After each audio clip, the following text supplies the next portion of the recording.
Hello, this is Mr. Manley. In this video, we are going to be talking about sketching an angle in standard position.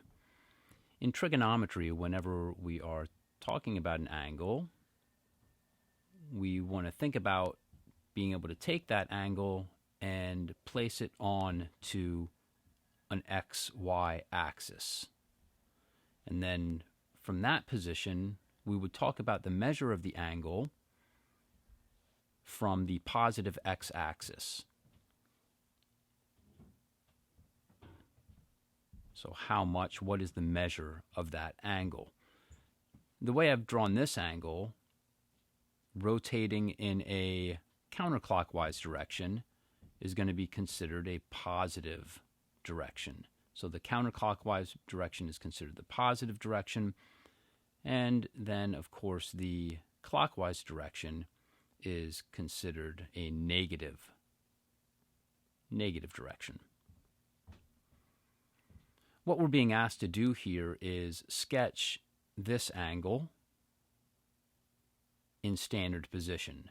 Something that we'll need to review or perhaps introduce to you is the relationship between this angle measure, which is in radians, and angle measures that are in degrees.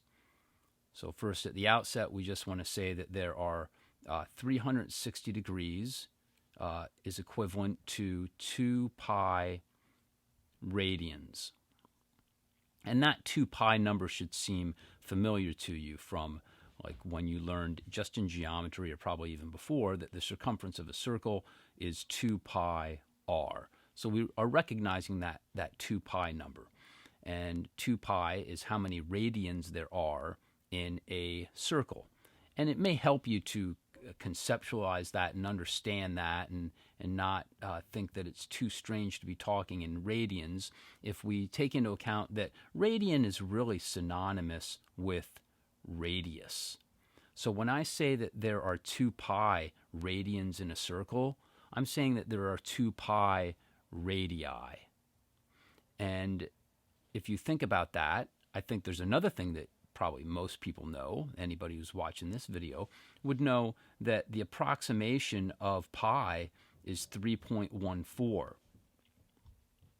So 3.14 times 2 is 6.28, and then we would say radians, understanding that that's also saying radii, 6.28 radii. So what that means is that if I take the radius of this circle, and if it were flexible and I could wrap it around, it would wrap around the circle 1, 2, 3, 4, 5, 6 times. And then, of course, a little bit more, the 0.28. So that's what it means to measure, to talk about the measure of an angle in terms of radians. It's asking how many radii does the outside of that angle or the arc of that angle wrap around a circle. Having established the relationship between degrees and radians, we can now start talking about what type of scale makes sense for this circle, for the marks on this circle, the lattice points on the circle. So for instance, obviously, if I start on the positive x-axis at 0, half of a circle, I just said that 2 pi is equal to 360 degrees. So half of a circle, that's going to be pi. And if half of a circle is pi, then that means half of a half is pi over 2, right? And then I can break it up into fourths from there. I can break it up into quarters. So if I break it up like that, that's breaking up into quarters, which would mean that this is pi over 4. And these other two, we have to talk about these. They're choices that are made. It's not, there are reasons that we make these choices that will make sense maybe later in your study of trigonometry. But this one I'm going to say is a sixth of pi. meaning that if I broke up half of a circle into 6 parts, 1, 2, 3, 4, 5, 6, I would get that scale there, that scale to pi over 6. And this one is pi over 3. So I'd go 1, 2, 3, breaking up half of a circle into thirds. Once those are established, hopefully we could be able to figure out how to draw any angle as long as it is in terms of a sixth of a half of a circle, or a fourth, or a third, or a half.